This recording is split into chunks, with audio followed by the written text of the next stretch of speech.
사도신경하심으로 신앙 고백하겠습니다.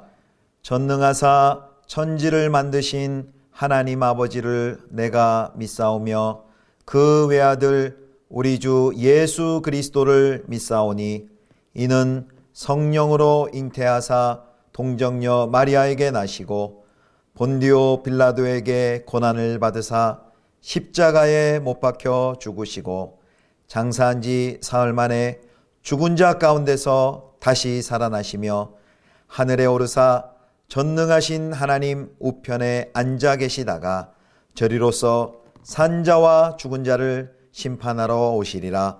성령을 믿사오며 거룩한 공예와 성도가 서로 교통하는 것과 죄를 사하여 주시는 것과 몸이 다시 사는 것과 영원히 사는 것을 믿사옵나이다.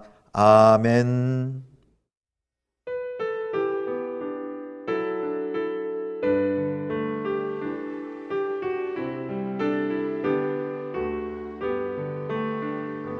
주 없이 살 수 없네 죄인의 구주여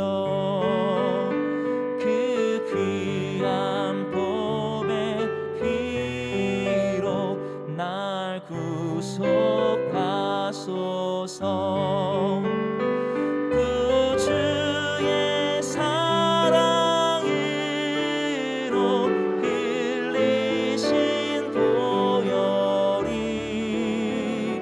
내 소망 나의 위로 내 영광 됩니다.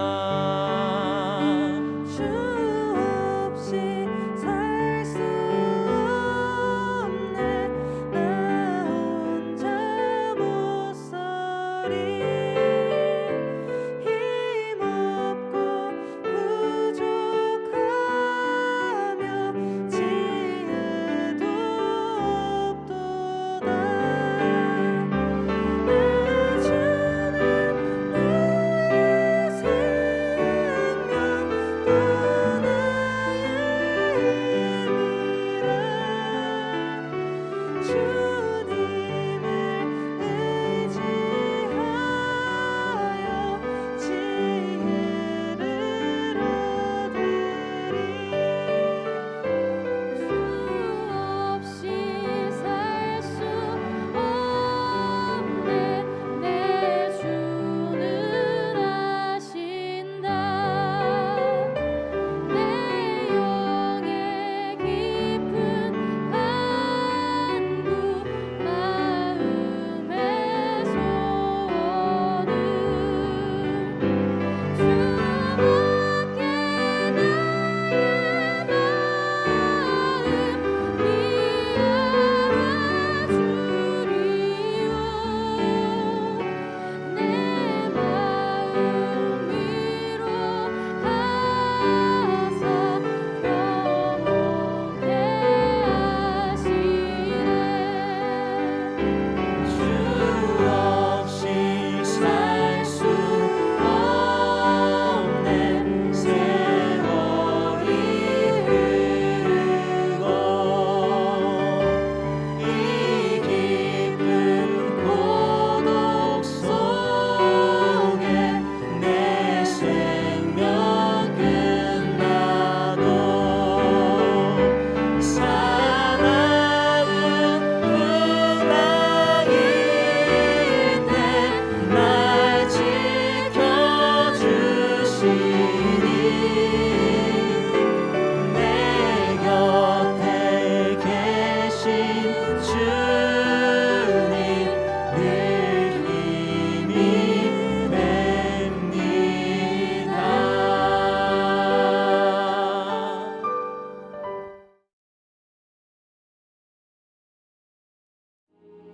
다윗의 시대에 해를 거듭하여 3년 기근이 있으므로 다윗이 여호와 앞에 간구하매 여호와께서 이르시되 이는 사울과 피를 흘린 그의 집으로 말미암음이니 그가 기브온 사람을 죽였음이니라. 기브온 사람은 이스라엘 족속이 아니요 그들은 아모리 사람 중에서 남은 자라. 이스라엘 족속들이 전에 그들에게 맹세하였거늘 사울이 이스라엘과 유다 족속을 위하여 열심히 있으므로 그들을 죽이고자 하였더라. 이에 왕이 기브온 사람을 불러 그들에게 물으니라. 다윗이 그들에게 묻되 내가 너희를 위하여 어떻게 하랴? 내가 어떻게 속죄하여야 너희가 여호와의 기업을 위하여 복을 빌겠느냐? 기브온 사람이 그에게 대답하되 사울과 그의 집과 우리 사이의 문제는 은금에 있지 아니하오며 이스라엘 가운데에서 사람을 죽이는 문제도 우리에게 있지 아니하니이다. 너희가 말하는 대로 시행하리라. 우리를 학살하였고 또 우리를 멸하여 이스라엘 영토 내에 머물지 못하게 하려고 모해한 사람의 자손 7사람을 우리에게 내주소서.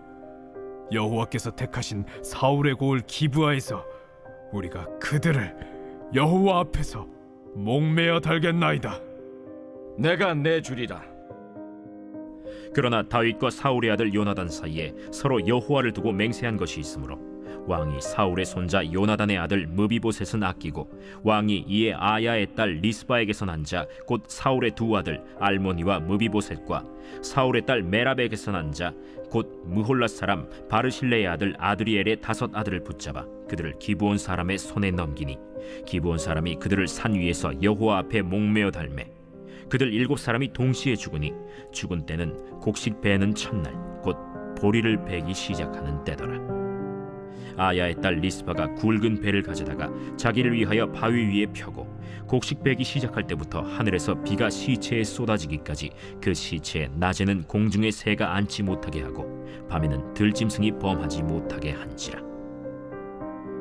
이에 아야의 딸 사울의 첩 리스바가 행한 일이 다윗에게 알려지매 다윗이 가서 사울의 뼈와 그의 아들 요나단의 뼈를 길르앗 야베스 사람에게서 가져가니 이는 전에 블레셋 사람들이 사울을 길보아에서 죽여 블레셋 사람들이 벳산 거리에 매단 것을 그들이 가만히 가져온 것이라.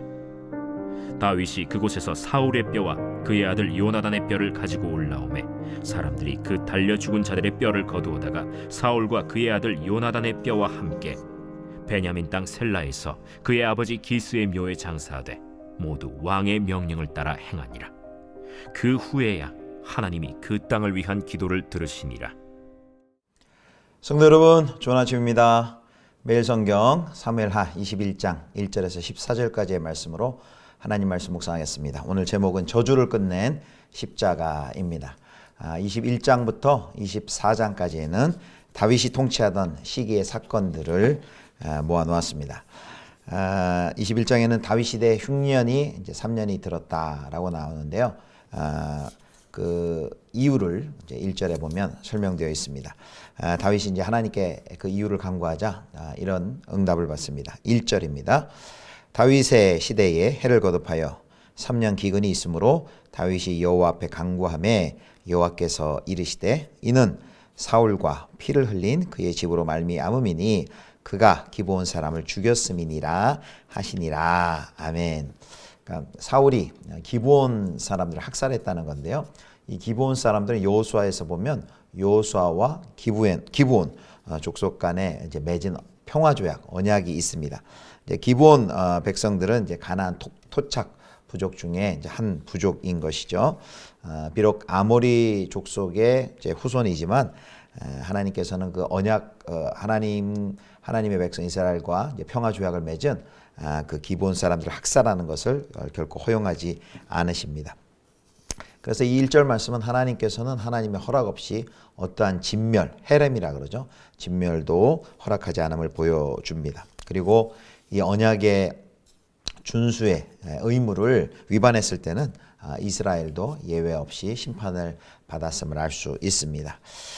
비록 그 여호수아 시대 기브온이 여호수아를 속여서 조약을 맺었지만 이스라엘은 그 언약을 지킬 의무가 있었습니다. 상대가 힘이 없고 그리고 이방 사람이라도 또 자신의 이익이 되지 않는다 하더라도 하나님의 이름으로 한 약속을 함부로 파기하는 것은 그 약속을 주관하신 하나님을 기만하는 것이죠.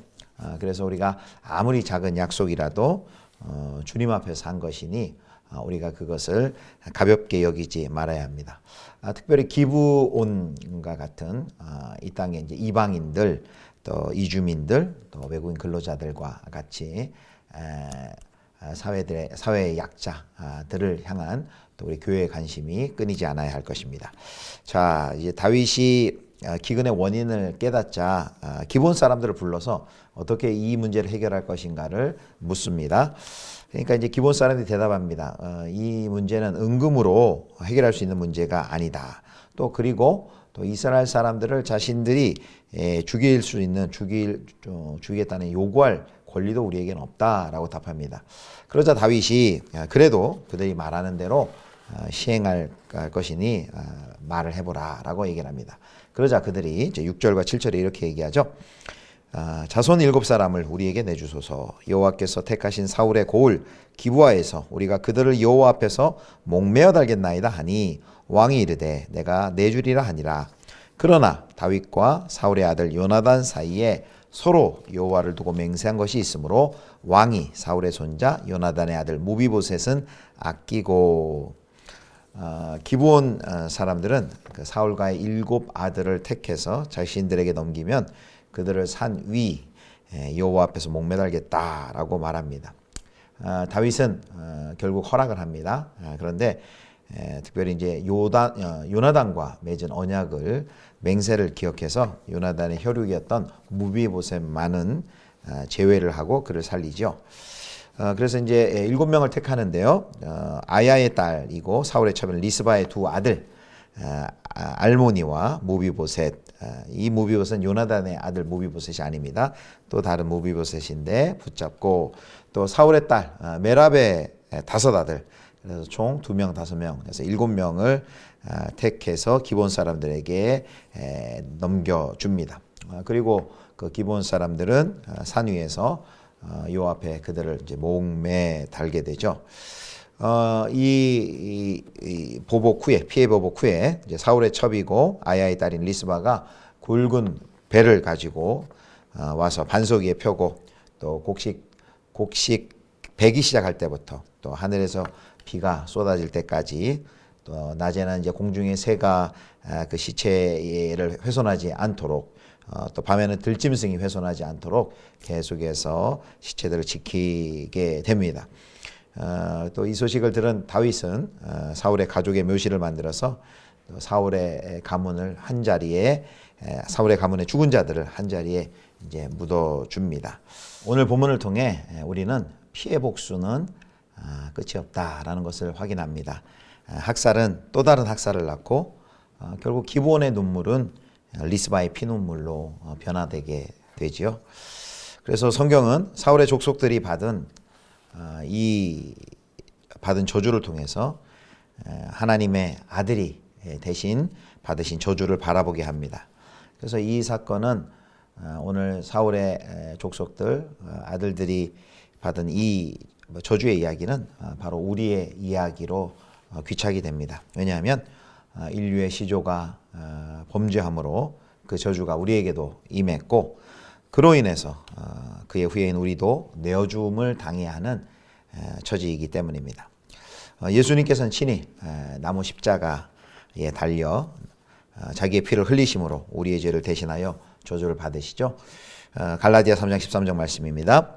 그리스도께서 우리를 위하여 저주를 받은 바 되사 율법의 저주에서 우리를 속량하셨으니 기록된 바 나무에 달린 자마다 저주 아래에 있는 자라 하였습니다. 사울의 족속들은 자신들의 죄값으로 저주를 받은 바 되었으나 우리 주 예수 그리스도께서는 우리의 죄를 대신하여 저주를 받으십니다. 친히 예수님께서는 십자가에서 죽으심으로 모든 저주에서 우리를 구원하셨습니다.